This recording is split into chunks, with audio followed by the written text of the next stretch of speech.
dari tari ini kok saya bisa ya gitu ke beberapa daerah gitu. Maksudnya waktu itu ya walaupun dalam dunia anak kecil gitu kan, mampir ke Lombok itu udah kayak hal yang euforianya luar biasa gitu. Setelah saya balik dari isi Jogja, terus ke sini, ilmu-ilmu yang saya dapatkan di sana, apapun yang saya sudah dapat di sana, saya mulai adaptasikan di sini gitu, melalui kesenian ini. Nah, dari latar belakang itu bisa dilihat dari awal saya mengikuti perlombaan yang saya mengajak anak-anak murid saya, itu sekolah bisa mendapat juara. Itu ada nggak sambutan yang positif diterima gitu? Kalau menurut yang sudah saya rasakan selama ini, karena berbagi cerita untuk saling inspirasi. YS Podcast. Assalamualaikum warahmatullahi wabarakatuh. Ya, jumpa lagi dengan Yusron Saudi di YS Podcast. Ini sangat luar biasa yang akan saya angkat ini sebagai sebuah perjalanan anak bangsa putra daerah Nusa Tenggara Barat membawa nama NTB di kancah nasional. Cuman tidak seindah di layar kaca, tidak seindah selempang yang dikenakan. Ada kisah perjalanannya, dan ini menurut saya untuk kita ketahui bersama bahwa sesuatu hal yang baik yang semestinya kita apresiasi bersama belum tentu ya sesuai harapan. Nah, kita akan mendengar ya, ini sudah hadir Adinda Deden, sangat luar biasa. Assalamualaikum Dinda. Waalaikumsalam warahmatullahi wabarakatuh. Terima kasih sudah mampir di YS Podcast.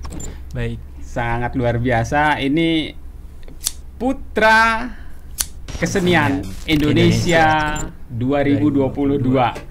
Ini sangat luar biasa, dan ini saya sudah pegang nih. Ya, kemarin ini yang membawa nama NTB disebut, dan ya ini satu-satunya ya. Satu-satunya artinya selama ini belum pernah daerah kita untuk juara di situ. Deden. Jadi kita harus kita memulai dari mana ini? Menarik ini karena ya saya gini deh, pertama awal mulanya jatuh cinta terhadap kesenian, ingin tahu gitu. Sebetulnya melawan arus menurut saya. Suka kesenian, era digital saat ini, era ya mohon maaf banyak ditinggal. Betul. Tentang kesenian ini udahlah kita anggap sebagai aksesoris, mohon maaf. Betul. Sebagai pengetahuan yang ya nggak penting lah. Betul. Untuk beberapa anak muda ya. Kenapa ngambil concern atau pengen deh memperkenalkan daerah kita melalui kesenian itu? Gimana ceritanya? Baik. Ya. Sebelumnya ini rasa cinta saya terhadap kesenian ini bisa dilatar belakangi track record saya selama ini dalam dunia kesenian.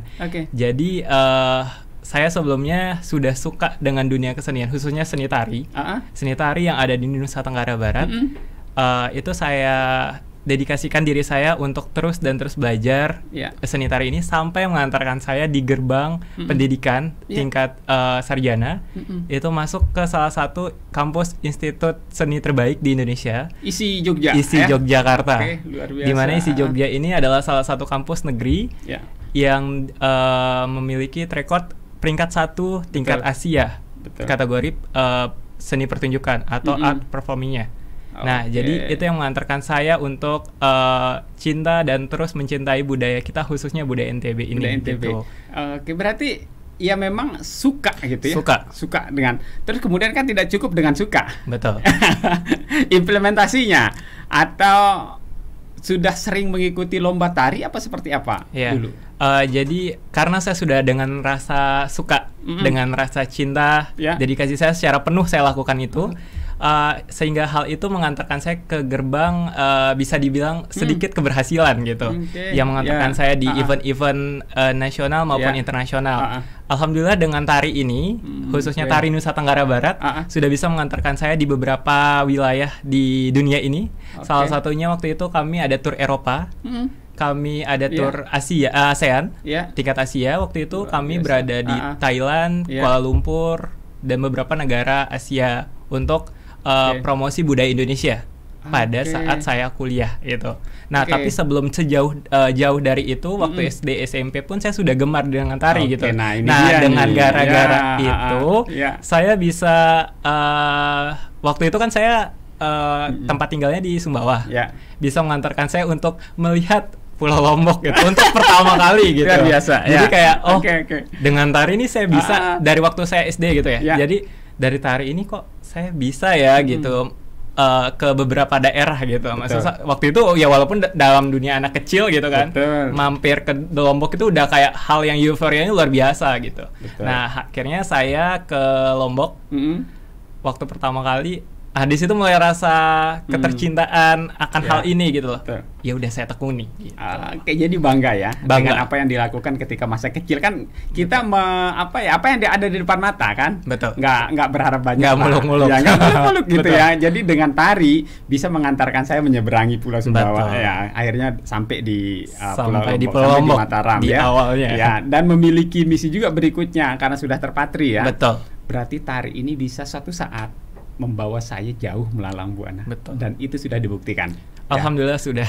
Oke, ini kan menjadi sebuah kebanggaan di tengah generasi muda kita. Betul. Mohon maaf tidak banyak ya yang menjadikan kesenian ini menjadi, kalau saya bilang katakan ini DNA ini. Betul. Ini sudah terpatri. Ini DNA-nya sudah seni gitu ya. Oke, kemudian mengenal seni bahkan kesungguhan itu dengan kuliah. Nah, ini kan bentuk kesungguhan yang sangat luar biasa. Betul. Sehingga mengambil jurusan adalah seni. Pendidikan seni. Ya, pendidikan seni. Pendidikan seni ini isi menurut saya pilihan yang sangat tepat. Betul. Langsung ke tempatnya, ke ladang seninya. Ya, betul, ada di pusatnya di sana. Betul. Ini sangat luar biasa. Kemudian kembalilah ke NTB. Ya, selesai kuliah kembalilah ke NTB ya. Melihat geliat kesenian yang digawangi atau digandrungi oleh anak-anak muda kita ini gimana menurut Dek? Iya, kebetulan untuk setelah saya kuliah, itu kan saya balik ke sini, ke Nusa Tenggara Barat khususnya. Dan saya dedikasikan diri saya untuk melanjutkan rasa kebanggaan saya ini untuk generasi selanjutnya. Betul. Dengan saya menjadi guru. Ya. Jadi dengan saya menjadi seorang guru, khususnya guru seni budaya di salah satu sekolah di Nusa Tenggara Barat, khususnya di Mataram. Apa boleh disebut? Ya, sebutkan. Oke, baik. Sebutkan. Jadi saya guru di SMA Negeri 11 Mataram. Di situ saya mendedikasikan diri saya untuk menjadi guru seni, khususnya guru seni budaya. Nah, dari situ saya bisa memasukkan sedikit demi sedikit, menanamkan nilai mencintai kesenian, khususnya tari kita sendiri. NTB sangat luar biasa kaya akan budayanya. Salah satu tarian. Tarian pun kita memiliki di sini ada 3 suku yang memang memiliki. Sambu, ya? Ya, betul. Ada 3 suku yang memang memiliki ciri khas masing-masing gitu loh. Nah, dari situ saya pengen anak-anak murid ini jangan hanya mencintai budaya luar, karena kembali tadi katanya Bapak, jadi kayak misalnya sekarang anak-anak sekarang sudah jarang tuh menjadikan kesenian, khususnya apalagi Indonesia, yang kalau kita lihat nari nggak usah kuno. Serangannya itu K-pop. Betul. Langsung K-pop gitu. Jadi kayak K-pop gitu. Kayak di sekolah saya tidak pungkiri memang hal itu terjadi gitu di lingkup anak sekarang gitu. Nah, itu adalah yang menjadi pecutan buat saya. Bagaimana saya bisa menanamkan apa yang saya cintai dan itu bisa dicintai oleh orang banyak. Salah satunya adalah murid-murid saya dari lingkup terdekat dulu. Nah, jadi saya sentuh murid-murid saya beberapa melalui kegiatan tari. Saya di awal memang sekolah belum ada yang namanya eskul tari, karena kembali lagi SDM-nya kurang. Kembali lagi untuk SDM khususnya dalam dunia tari itu kurang gitu. Jadi setelah saya balik dari isi Jogja, terus ke sini, ilmu-ilmu yang saya dapatkan di sana, apapun yang saya sudah dapat di sana, saya mulai adaptasikan di sini gitu, melalui kesenian ini. Nah, dari latar belakang itu bisa dilihat dari awal saya mengikuti perlombaan yang saya mengajak anak-anak murid saya, itu sekolah bisa mendapat juara di tingkat nasional, di tingkat daerah. Khususnya di antar Mataram, bahkan antar provinsi NTB. Nah, membuahkan hasil ya. Membuahkan hasil. Nah, dari situ saya bilang sama anak-anak murid saya bahwa apa yang selama ini kalian mikir kayak enggak kok Pak, ngapain ikut tari membosankan dan sebagainya. Buktinya bisa mengantarkan kalian bahkan dengan sertifikat tari yang kalian bawa ke kampus masing-masing itu bisa gitu loh, lolos melalui jalur seni ini gitu. Ya, melalui bakat ya. Berbakat. Oke, sangat luar biasa. Artinya ini membawa pemikiran yang nggak lazim, yang nggak biasa di tengah. Saya melihat gini, bahkan gempuran K-pop ini sangat luar biasa.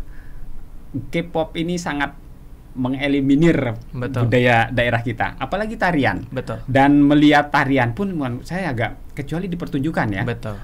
Hanya untuk seremoni saja melihat saya selesai di situ. Di luar itu kayaknya udah jarang banget. Ada nih, saya bercerita sedikit nih. Ada kemarin film Rengganis. Di Lombok Timur. Itu bercerita tentang penari Jangger. Ya, itu udah punah. Nah, ini juga mengangkat gitu. Dan menurut Dinda ini, apakah giat-giat yang dilakukan sekarang ini cukup apresiasi gak, terutama dari wali siswa ya, wali murid itu? Ada nggak sambutan yang positif diterima gitu? Kalau menurut yang sudah saya rasakan selama ini, karena yang saya didik rata-rata itu adalah memang yang sudah ada basic dalam dunia tari. Misalnya mereka sudah diajarkan di pura dan sebagainya Nah, jadi mereka udah punya basic. Nah, kalau untuk dukungan dari orang tua saya rasa sudah didukung dengan cara mereka sukarela bahkan mengantarkan anaknya setiap jam 4 untuk ikut eskul dan sebagainya.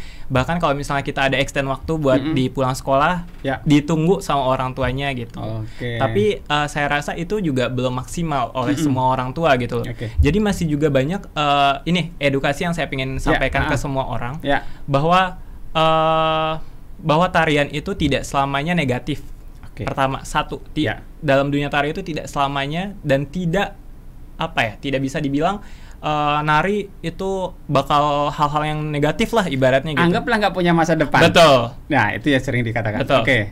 Terus bisa dilihat buktinya saya bisa berdiri di hadapan rekan-rekan semua bahwa saya bisa berdedikasikan diri saya terhadap dunia seni dan alhamdulillah sampai detik ini banyak hal yang bisa saya potensikan untuk membanggakan provinsi saya, bahkan negara saya sendiri, Indonesia gitu. Jadi itu message atau pesan yang saya ingin sampaikan ke semua orang. Kalau kita jangan terlalu memandang remeh gitu tentang kesenian ini.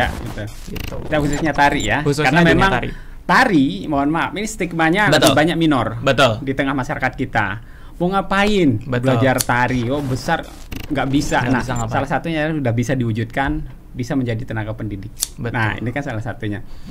Kita ke berikutnya. Ini berikutnya nih, sahabat YES Podcast. Saya akan ke part kedua ya. Nah, nanti di part kedua saya akan diskusikan ada perjuangan yang cukup menarik. Ini kisah heroik menurut saya, dan saya pun sebelumnya duduk Dinda ini bercerita, saya juga merinding.